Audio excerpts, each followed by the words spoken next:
Bom, pessoal, então mais uma vez, boa tarde. Agora a gente está gravando, começamos a gravação da nossa aula da primeira aula de oncologia do semestre, tá certo? E a gente vai falar um pouco sobre a introdução ao câncer e contar um pouquinho da história dessa entidade, tá? Patológica que a gente tem aí, beleza? Bom, para começar a falar um pouquinho da história do câncer, a gente precisa saber que existem projeções, melhor dizendo, de que a doença ela vai avançar e muito ainda, tá certo? Ao longo da evolução da nossa história enquanto seres humanos, tá? Aqui nós temos um gráfico que demonstra o número de casos novos, incidências e prevalências, tá? Que eu imagino que vocês já saibam a diferença aí quando viram em epidemiologia, tá? Entre 2018 e a projeção que vai acontecer em 2040.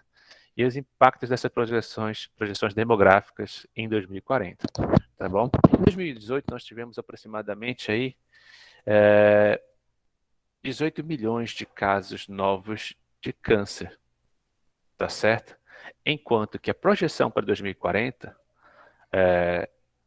ela é de aproximadamente 29 milhões de casos de câncer no mundo, ou para deixar mais enfático, conforme tá a figurinha aí, no globo terrestre.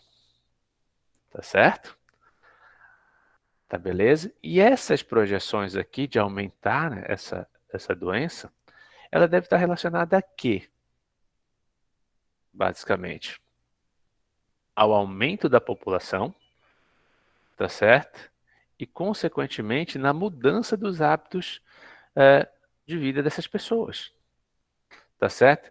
Que devem ser hábitos que, de alguma maneira, devem contribuir para o aumento dessa proporção. Notem aí que nesses anos, tá? A gente quase dobra o número de casos de câncer, tá? Eu não vi uma progressão ainda com relação ao número de habitantes que teria um planeta, por exemplo, nesse período. Mas esses dados aí vocês podem checar, tá? Esses dados apresentados nesse site que está referenciado aí, no Cancer Atlas, tá? Onde vocês podem ver essas projeções de uma maneira mais exata.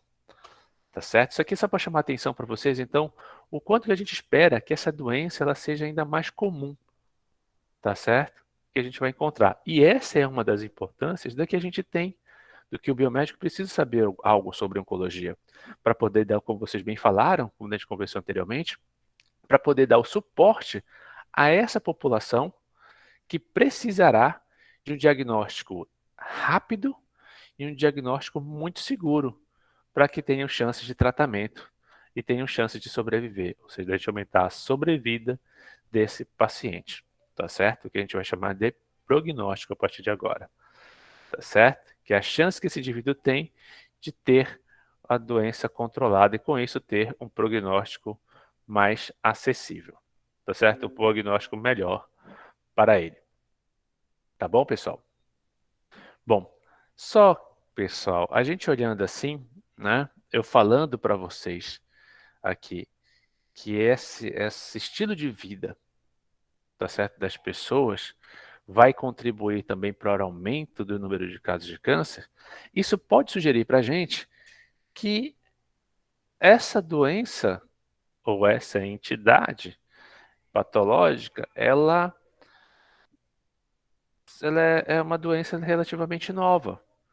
Quando, na verdade, quando a gente vai olhar lá na evolução dos organismos, tá? A gente já tem indícios que os seres que surgiram primeiro na evolução, na escala evolutiva, já começaram a apresentar algumas desordens, tá? Do crescimento das células que podem ser associadas a neoplasias, a cânceres. Eu trago essa ilustração para vocês aqui, nessa árvore de filogenética que vocês estão vendo aqui, onde infelizmente não está muito grande para vocês, não sei se vocês conseguem ver, eu vou aumentar aqui para ver se melhora aí para vocês. Aí vocês me falam se vocês conseguem ver aí melhor, que agora eu não consigo mais ver vocês, tá? Tá legal para vocês verem? Tá sim, professor. Dá pra Tá ver. nítido, né? Então vocês podem ver aí nessas representações aí, que organismos muito simples ainda que invertebrados, começaram a apresentar casos de câncer relacionados, tá certo?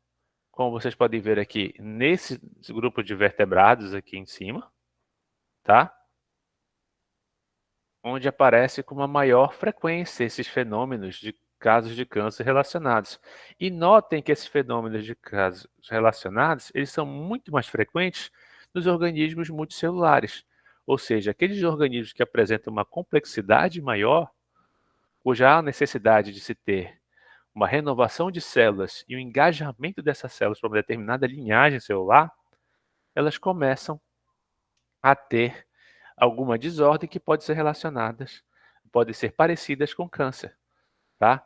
E alguns organismos mais simples, tá certo? Como vocês podem ver aqui, apresentam aí um fenômeno que eles chamam de cancer-like, ou seja, fenômenos parecidos com câncer, tá certo?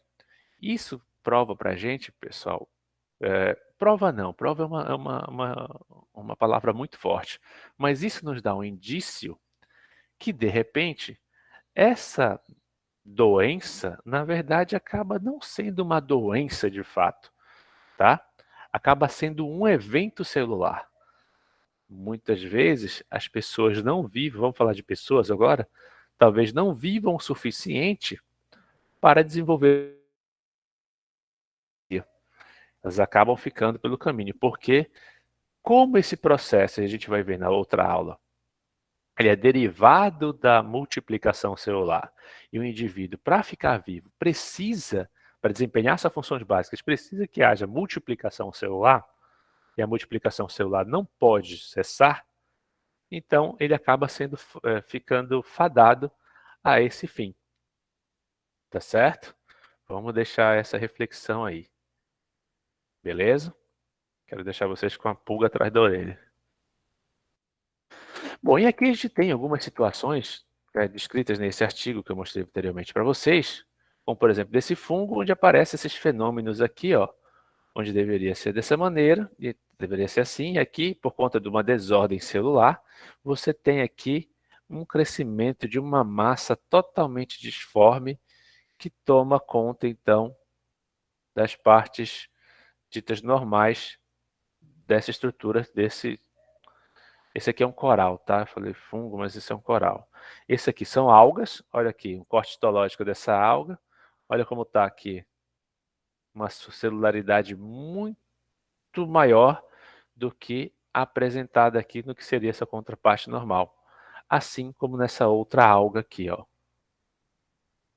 E aqui, nesse organismo que é multicelular também, é um fungo que apresenta aqui um crescimento desordenado, assim como em um organismo mais complexo, como esse cacto aqui, ó.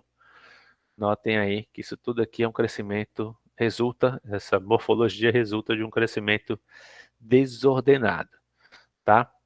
E pasmem os senhores, senhoras e senhoritas aqui presentes, isso aqui também foi visto nesse tipo de animal aqui, como por exemplo o aptossauro, tá certo? Aquele lá, ele data lá do Jurássico, tá? Que é cerca de 200 milhões de anos atrás, onde essa radiografia aqui mostra uma calosidade aqui óssea que pode muito bem estar relacionada com um osteoma, que seria um câncer dos ossos benignos. Um câncer de osso benigno, na verdade. Tá certo? Olha só, e aí fica aí o questionamento. Putz, eu aprendi em algum momento, eu escutei falar em algum momento, que uma das coisas que podem causar o câncer são os maus hábitos alimentares, por exemplo. A gente vai discutir isso em outro momento da nossa disciplina. Tá certo? Esse aptossauro aí, ele é herbívoro. E aí? Ele era herbívoro, né? E aí, o cara comia folha. Não era para ele ser saudável? Como é que ele tem um negócio desse? Tá certo? E aí, isso realmente acaba dando um nó na cabeça da gente, tá? Eu vou fazer um parêntese aqui tá? Para falar um pouco sobre o paradoxo de Pitos. O paradoxo de Pitos, ele fala o seguinte, que os animais de grande porte, e esse é o caso do Raptossauro, tá? Eles apresentam um... geralmente eles vivem muito e apresentam um ciclo celular mais eficiente para garantir a sobrevivência desse indivíduo, tá certo? Como ele apresenta um ciclo celular mais eficiente, o ciclo celular dele acaba sendo mais lento, tá? Isso vai fazendo, então, com que, como ele também tem uma grande massa de células, grande tecido, a gente esperaria, tá certo? Teoricamente, encontrar mais mutações que poderiam levar a processos neoplásicos nesses indivíduos, desses animais, como por exemplo o elefante, uma girafa, enfim, animais de grande porte, rinoceronte. Só que isso acaba não acontecendo, porque como esses animais são muito grandes, eles acabam tendo uma manutenção do seu ciclo celular muito mais controlada, justamente para garantir com que ele tenha a sobrevivência, embora ele seja, porque tem grande porte, é, ele tem a sobrevivência das suas células meio que garantida, entre aspas, para que ele consiga se reproduzir. E, inclusive, a reprodução desses animais de grande porte, ela acaba sendo, o tempo de gestação acaba sendo muito maior. Por exemplo, um elefante tem um tempo de gestação de aproximadamente 1 ano e meio, se eu não me engano. Tá certo? Posso estar enganado com essa informação desatualizada. Pelo menos eu lembro de que eu ter visto alguma coisa desse tipo. Tá? Enquanto que de um bebê de 1 ano é de 9 meses. Tá certo? Então a velocidade a velocidade com que essas células elas se proliferam é muito menor, justamente para garantir. Então esse se dá o paradoxo, é assim que se dá o paradoxo de Pitos. Então, organismos muito grandes que a gente esperaria encontrar muitos defeitos genéticos por conta da grande quantidade de células acaba não acontecendo, porque esses caras acabam sendo muito mais monitorados do seu sistema, do seu ciclo celular, tá bom? Só para garantir aí o nosso. E eu faço a pergunta para vocês, pessoal. Diante dessas informações que a gente passou aqui, dessa foto que a gente vê aí do Aptossauro, será mesmo que a gente não está, então, por conta dessas e outras evidências que a gente conversou, será mesmo, então, que o câncer ele é uma doença ou ele é um evento celular? A gente vai acabar passando por ele. O que vocês acham? Queria ouvir vocês, porque eu não estou nem vendo mais vocês.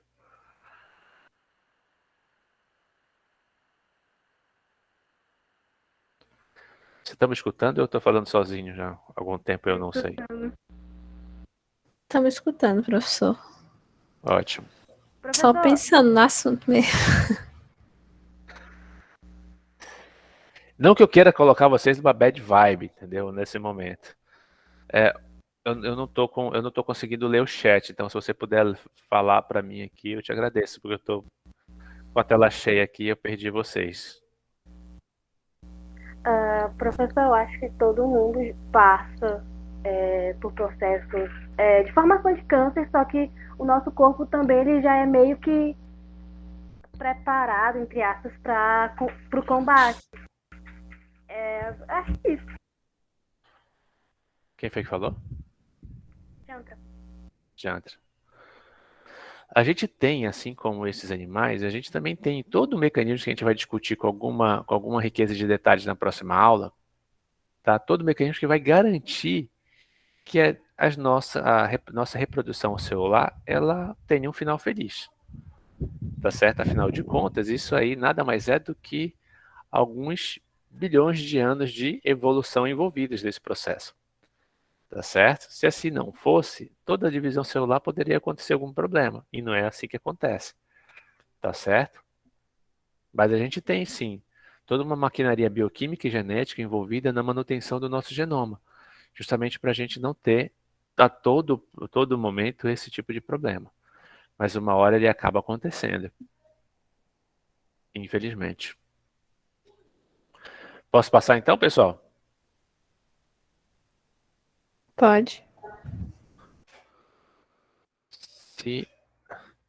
Bom, aqui, pessoal, é um outro trabalho que fala sobre a incidência de neoplasias, tá? De neoplasmas, que a gente fala que incluindo o câncer aqui, que está relacionado com a evolução dos vertebrados. De vertebrados, à medida que você tem aqui, tá? Na escala evolutiva, a presença de organismos multicelulares, e principalmente os homens, que precisam se desenvolver muito ao longo do tempo, a gente tem aí, ó, uma incidência muito grande de indícios de neoplasmas na evolução das espécies, principalmente aí dos homens. Tá certo? Dos homens não, dos humanos, me perdoem. Tá certo? E aí eu vou mostrar uma outra coisinha para vocês aqui. Uma das definições mais antigas que a gente tem de cânceres em humanos, tá? Ele vem aqui, ó, desse papiro que é atribuído a esse médico egípcio aqui chamado Inhotep, tá? O Inhotep ele descreve nesse papiro aqui um relato de cerca de 48 doenças feitas por ele, tá certo? Dos quais ele diagnosticou a doença de número 45 com uma massa saliente no peito uma massa saliente, tá? Que se espalham pelo peito. Elas são frias, duras e densas como uma fruta. Isso há 2.600 anos antes de Cristo. Tá? Ele relata, inclusive, aqui, que não teria terapia existente para esses.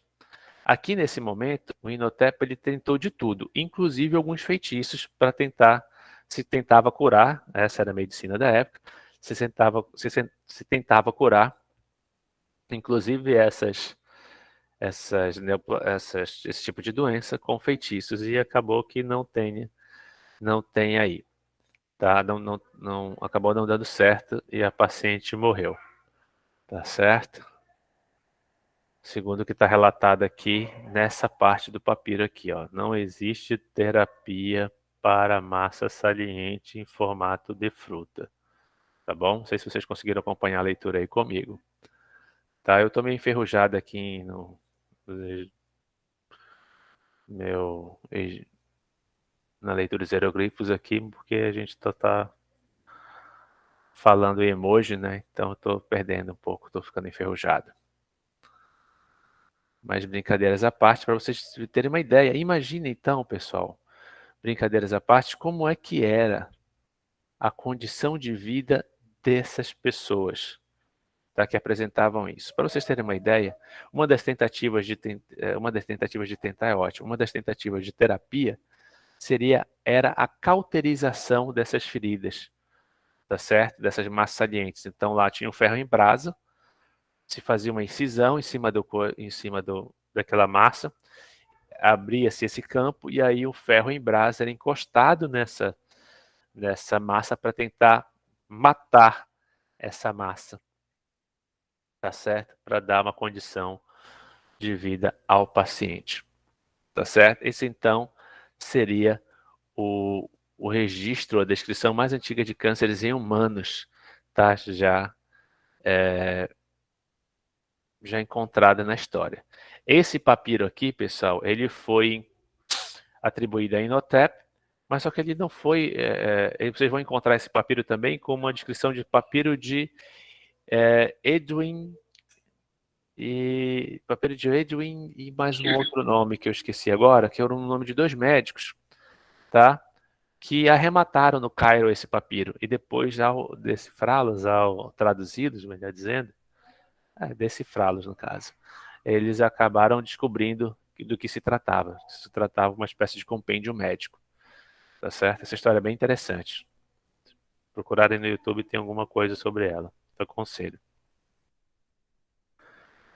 Tá certo? Depois disso, pessoal, a gente tem um hiato muito grande sobre relatos de câncer, tá certo? Na história humana.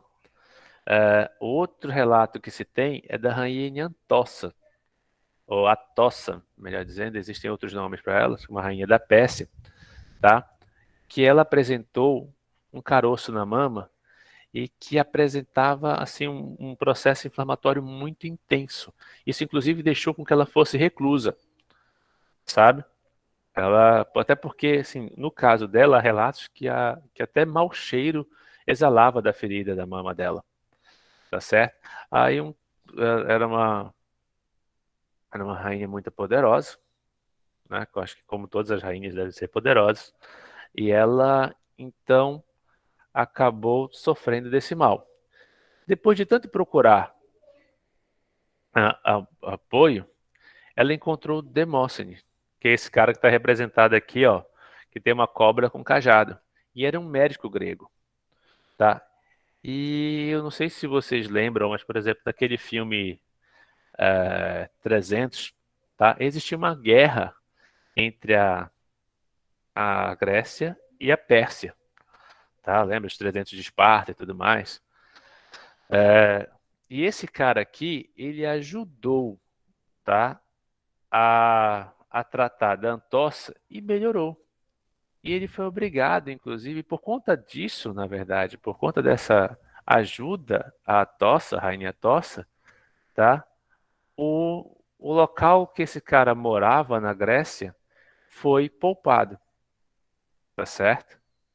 Pra vocês terem uma ideia de como é que isso tem impactos até históricos importantes aí na humanidade. A história é muito mais bonita e muito mais bacana do que eu resumi para vocês aqui, tá, pessoal? É do que eu lembro, tá? Mas é bem interessante esse cara aqui. Inclusive, por conta desse cara, desse médico aqui, é que o, o, o símbolo da medicina tem, e da biomedicina, e da enfermagem, tudo que é relacionado à saúde, tem a cobra enrolada em alguma coisa, por conta da cobra enrolada do cajado dele aí, que estava relacionado a essa questão de se cuidar da saúde, tá certo? Aqui com o tio Fábio é rock, cultura e conhecimento, tá? Tamo junto. Bom, e como se deu a origem da palavra câncer? Tá? A palavra câncer, ela veio de carquinos, que aí, olha aí, como era escrito em grego. Tá? Ela é uma palavra grega que significava caranguejo. Isso tudo porque Hipócrates, lá 300 anos antes de Cristo, descreveu assim uma lesão na mama de uma paciente, tá? Que era nada mais do que era uma massa, ou seja, um tumor com vasos sanguíneos inchados à sua volta, e que fez então Hipócrates imaginar que era um caranguejo, tá certo, enterrado na areia com as patas abertas e em círculo, em círculo aqui, como vocês podem ver. Embora isso aqui não seja um caranguejo, seja um siri, tá? Mas eu acredito que para Hipócrates e para mim também é quase tudo a mesma coisa, tá bom? Então ele tinha, essa seria mais ou menos a representação aqui dessa massa então espalhada com as veias, tá? Enterradas no meio das outras massas celulares e acabava tendo essa impressão, por isso que ele chamou de cárquinos. Os cárquinos, então, eram tumores grandes de superfícies superficiais e visíveis a olho nu, que poderiam ser de mama, de pele, de pescoço ou de língua. E eles não conseguiam fazer distinções, obviamente, na época, entre tumores malignos ou tumores benignos. Isso só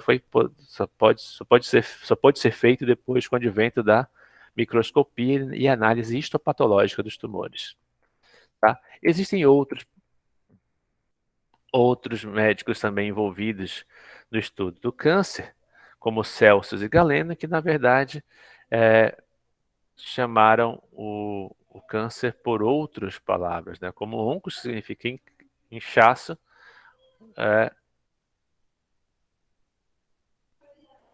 tá certo? E por isso que a gente tem a oncologia, os estudos dos inchaços, de uma maneira geral. A gente vai aprender que tumor é uma designação utilizada na patologia para uma outra condição que a gente acaba emprestando para a neoplasia, tá certo? E esse aqui, gente, são alguns outros relatos históricos de casos de câncer em humanos, como, por exemplo, esse mieloma múltiplo aqui, desse crânio que data da Era do Bronze, tá? Osteosarcoma de uma múmia peruana de 800 anos atrás, olha aqui como é que estava nós temos aqui, ó, esse mieloma, é o mesmo crânio, tá? Mielomas múltiplos, e aqui um osteoma em outro crânio, aqui, que data de 3.300 anos antes de Cristo, tá? Existiam, pessoal, algumas teorias sobre o câncer, tá? Desde os primórdios, os médicos têm teorizado sobre o câncer e os egípcios eles culpavam os deuses, certo? A gente teve, então, a teoria formulada por Hipócrates em 300 anos antes de Cristo, a teoria dos humores, onde o Hipócrates dizia que a gente tinha 4 fluidos biológicos: o sangue, a bile negra, a bile amarela e a fleuma. Tá certo? Isso aí foi reforçado por Galeno na Idade Média, principalmente por conta e a gente acreditava que o sangue ele vinha por conta da bile negra, tá certo? Que era um fluido que a gente tinha no nosso corpo, estava relacionado a tudo que era sentimento ruim, por exemplo. Tá certo? Já em outro momento, a gente teve a teoria linfática, que fala que o movimento contínuo do sangue e da linfa para as partes sólidas do corpo acabava alimentando essas células que tinham um mau comportamento, tá? Os Tal e Hoffman, eles acreditavam que o câncer era causado pela fermentação e degradação da linfa, que culminava na variação de sua densidade, acidez e alcalinidade. Tá? Lá por volta de 1700, um outro médico chamado John Hunter, um médico escocês, ele acreditava que os tumores passavam então essa linfa que apodrecia, que era degradava, partia da linfa e passava para o sangue, e aí dava origem a essas massas tumorais que seriam depositadas em determinados tecidos. Tá? E nós temos depois a teoria do blastema, de Johannes Müller, que é um patologista alemão, que demonstrou que o câncer, na verdade, era feito de células e não de linfa. Entretanto, ele acreditava que essas não vinham de células normais, tá certo? O câncer surgiria como se fosse de botões presentes em tecidos normais, tá? E aí, mais tarde, por conta dos avanços do estudo da patologia, o Rudolf Virchow falou que toda célula vem de uma célula. E aí se elucidou então que essas células cancerosas, elas também originariam de células normais, por conta de processos aí de mutação que a gente vai entender muito mais tarde. Então, de uma maneira bem simples e grosseira aqui para vocês, a gente apresenta aquilo que as pessoas acreditavam na época, no passado bem remoto, tá? O que causava os cânceres. Tá? Ainda tivemos a teoria da irritação crônica, tá? Porque o que apontava que a partir do momento em que um determinado tecido ele vivia com aquele processo inflamatório, você tinha um estímulo de proliferação celular, o que não deixa de ser verdade, tá? E ele acaba sendo espalhado, então, como um líquido para os outros tecidos e poderia contaminar, entre aspas, todo muitas células do corpo e acabando espalhando, causando as metástases. Temos também, o câncer já foi atribuído a traumas durante o período aí de 1800 a 1920, que acreditava que os traumas eram responsáveis pelos cânceres, principalmente devido às falhas que ocorriam na experimentação animal. E já tivemos também a teoria de que o câncer é uma doença contagiosa. Então, que os pacientes deveriam ser isolados, de preferência fora da cidade, para que essa doença não espalhasse. Tá certo? Isso ganhou força, principalmente por conta das observações lá na Idade Média, lá no século XVI, século XVII, de que alguns médicos holandeses, como Zacatus Lusitani e Nicolas Tulp, eles analisaram que alguns cânceres eles apresentavam muitos casos na mesma família. Isso fez então com que se pensasse que era uma doença contagiosa e começaram a ser construídos hospitais fora das cidades para abrigar essas pessoas, tá? Já durante o Renascimento, quando você tem aí uma maior compreensão dos cânceres, tá? Principalmente por conta da, do afrontamento que a ciência fez por conta da igreja, tá? Uma série de de revoluções aí do método científico começaram a aparecer. E isso favoreceu, dentre outras coisas, que se fizessem, então, começassem a ser feitas autópsias nos corpos, para tentar compreender, então, como é que se dava a fisiologia e a anatomia do corpo humano de uma maneira mais precisa. Tá? Então, a compreensão da circulação do sangue através do coração para o corpo, então, dentre outras coisas, acabou ajudando a desenvolver um pouco mais dos conhecimentos que a gente tem, que hoje são aplicados na oncologia. Tá certo? E temos alguns personagens que fizeram isso de uma maneira muito interessante e cujos estudos tiveram resultados dentro da oncologia. Como, por exemplo, o Giovanni Morgagni, é um italiano, tá certo? Que fez autópsias e começou a relacionar a doença do paciente e o achado patológico com a morte. E ele iniciou, então, a oncologia científica. Ele começou, então, a afirmar que aqueles pacientes morriam por conta daquelas massas que estavam assim, que eram encontradas no seu corpo, muitas vezes obstruindo determinados caminhos, obstruindo caminhos entre aspas, obviamente, onde os órgãos poderiam ser nutridos, por exemplo. Uma, uma... Ele achava, por exemplo, um câncer no fígado e achava então que aquela obstrução causada no fígado poderia levar aquele órgão a não desempenhar a função adequada, por exemplo.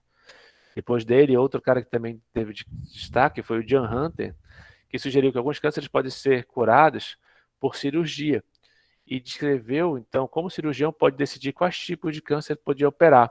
Se o tumor não tivesse invadido o tecido visível, que era móvel, ele já começou, então, a ter uma ideia de metástase, tá? Ele já dizia assim, olha, se ele começou se ele não tivesse invadido o tecido vizinho, ele você pode removê-lo. Se isso já começou, é melhor não mexer, porque esse tumor estaria, entre aspas, enraizado, tá certo? E lá pelo século XVIII você tem um desenvolvimento da anestesia, que permitiu uma acurácia da cirurgia muito mais precisa, tá? E a cirurgia então começou a ser oficialmente considerada como uma alternativa terapêutica para os tumores sólidos. E começou a ser mais descrito, ou melhor descrito, esses procedimentos, que depois foram melhor reproduzidos pelos médicos da época e os que vieram depois. Tá certo? Isso fez com que tivesse um salto muito, mas muito interessante para esses pacientes e para os acadêmicos estudiosos da medicina na época. Tá certo? E esse cara aí, que você já deve ter escutado da patologia, ele foi ele que permitiu o desenvolvimento da patologia como a gente conhece hoje, tá certo? E foram as descobertas do Rudolf Virchow que criou a oncologia científica, tá certo? Principalmente porque ele conseguiu fazer, descobrir não, mas descrever sinais, tá? Por conta do uso da microscopia de uma maneira muito mais eficiente, começou a descobrir sinais que poderiam diferenciar os tumores entre malignos e benignos. Isso ajudou em muito o desenvolvimento do conhecimento daquilo que a gente conhece hoje como oncologia, tá? E patologia principalmente, anatomia patológica, e que nos deu então uma maior precisão de como planejar um tratamento e como planejar e uma maior precisão também no diagnóstico dessas neoplasias, no diagnóstico dessas lesões que poderiam ser neoplásicas. E agora a gente já sabia, por conta daquilo que foi descrito por ele, se essas lesões poderiam ser benignas ou malignas. E dependendo daquilo que a gente tivesse observado, a gente poderia observar também, ou melhor dizendo, esperar um determinado tipo de comportamento que essa doença iria ter no paciente. Tá certo, pessoal? Tranquilo? Então, deixa eu só parar aqui a gravação.